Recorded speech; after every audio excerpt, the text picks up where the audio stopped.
Presenting your business in front of total strangers to win grant money or to get investors. That's what I'm going to be talking about today. The amazing experience of pitch competitions.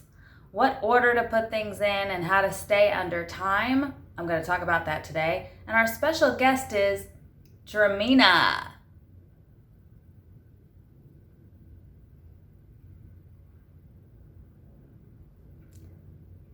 Everything that you need to know about doing a pitch presentation, don't go anywhere.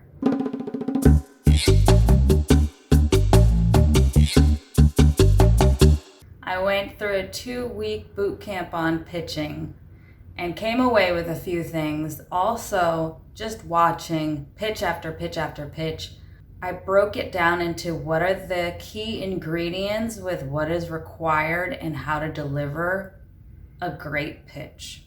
The very first thing that you need is an origin story. Starting with an origin story, very powerful, or even spreading it throughout to draw the people in. They need to care about you before they care about you, what problem that you are solving. If your origin story can somehow include you almost dying or saving a small child, the most catastrophic thing that could ever happen to you. However, that's not the case with most people. Even if it is an experience that slightly inconvenienced you, or it's someone that you noticed this problem and it somehow deeply affected you because of how involved you were with the person, you do have to make that connection. If it is a really trivial matter, you can still make it seem important. Just being really engaging. For example, for my origin story, having my hair so damaged where a lot of it fell out was very personal to me. But I was able to make it interactive and engaging by asking people if they have ever been burned by a curling iron. And also showing the pictures of how my hair got shorter and shorter and shorter, and then made light of the fact that I stopped taking pictures after the certain point and wore a hat. Next, you're going to go into the problem that you are solving and why this problem occurs.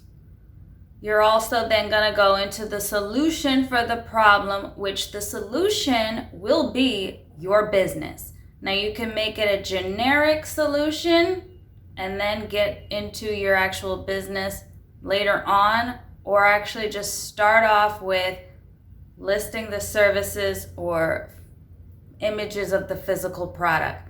This could be 2 different slides or it could be all in one, but you're gonna make sure that if your pitch is 5 minutes, 3 minutes, that you don't spend more than 30 seconds on this.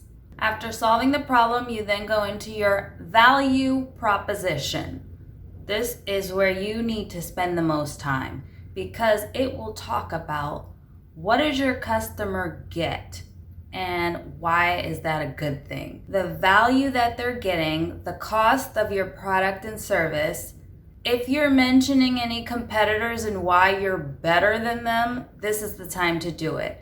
There could be so much that goes on this slide, but this is where you say your company name, who you help, how you help them, by doing what. And unlike your competitors, you do this and this and this, and as you can see by X, Y, and Z results. You need to be very clear about the benefits, the results, everything that they're getting, and show that either by reviews or before and after photos is what I would use with my hair products. Making it very clear so they can visually see the results. Then you're going to get into the market size and the market share.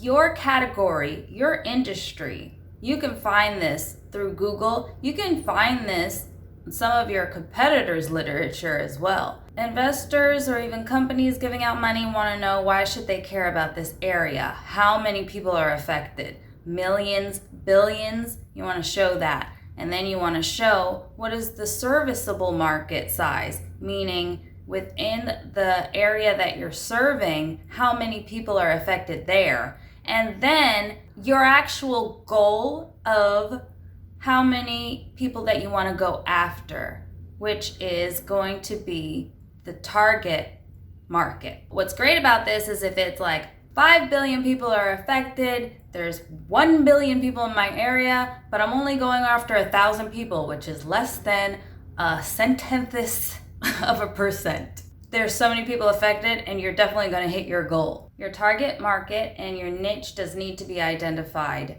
So out of the people that you want to help, it's this specific age range, location, identifying marks about these people. And I did make a video about how to find your target market, and you want to include that in there. How do you find them? How do they find you? Getting really specific about the type of people you're going to help, because if it's anyone and everyone, it's not very compelling.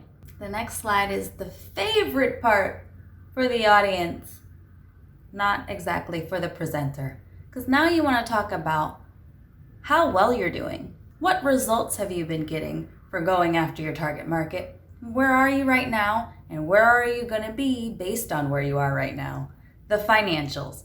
Now, this might only be projections if you haven't even started yet, which means you have to have some type of strategy data from other people to say, why are you projecting that you're going to be this successful? And not to get too crazy with up by 300% in quarter 2. And you want to talk about what happened in 2020, explaining what happened and why you're here right now, looking for investment, looking for grants. So you got to get a little bit creative about this is where we've been, but we're getting even better because of the marketing plan, which is the next slide. How are you going to rev it up? How are you going to get to the next level? You need to talk about whatever is working now, whatever success that you do have now, and how you're going to do more of it, but also the next things. And the next things might require funding, which is good to bring up why you need the funding to do the next marketing. How are you going to bring in new employees? How are you going to contract more people so that you're going to help more people with your product or service? Doubling down on what's working already is the most powerful thing you can say about your marketing plan. And also that you're not doing it yourself.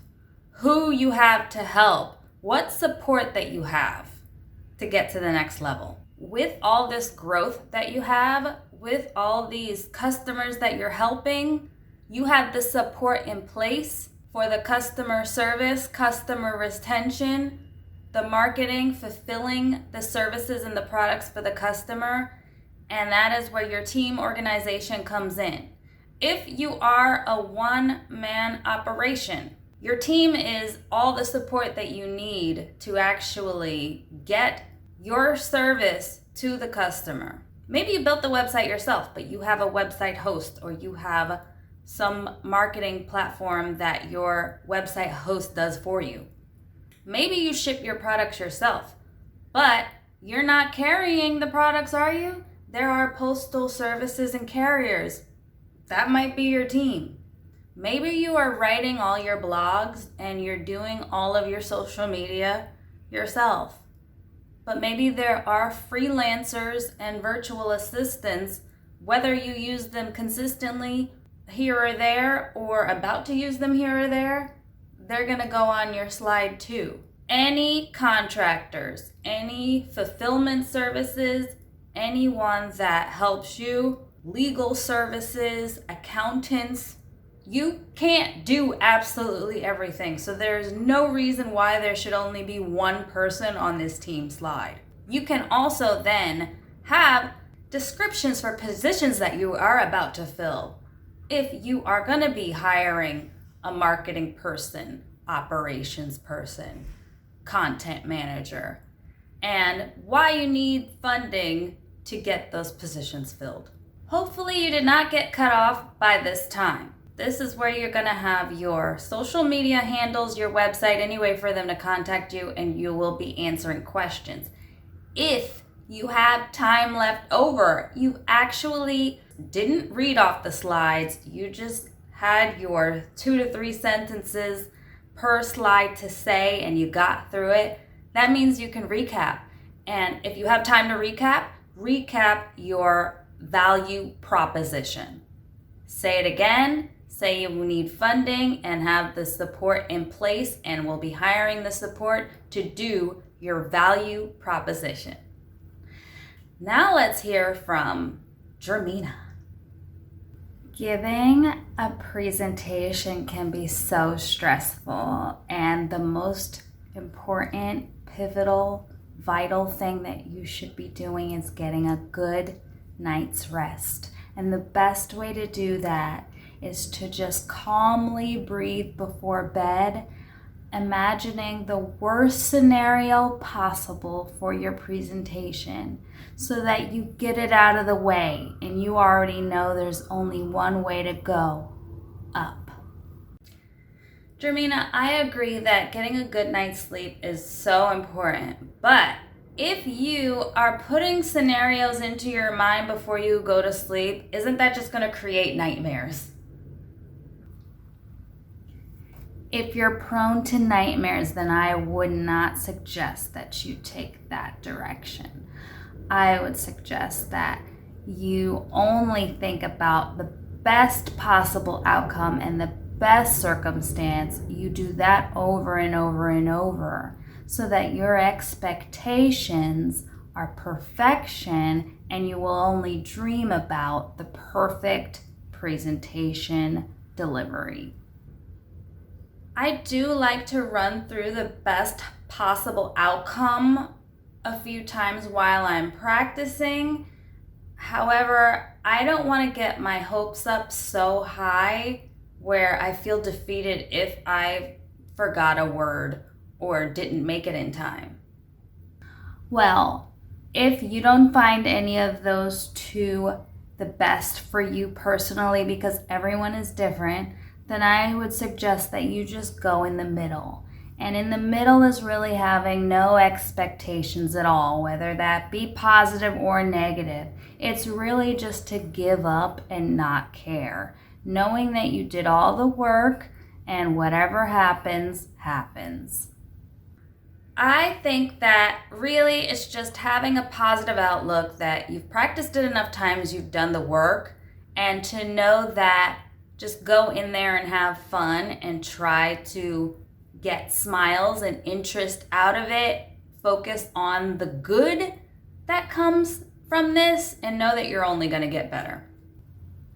Have a good night. Thanks, Jermina. Thank you, Work From Home Bodies. Please like this video if you've got this far, and make sure you're subscribed and have that bell hit for the next video. And make sure that you watch this one so that this will help you before you even start making your pitch presentation. And we'll see you next time. Bye.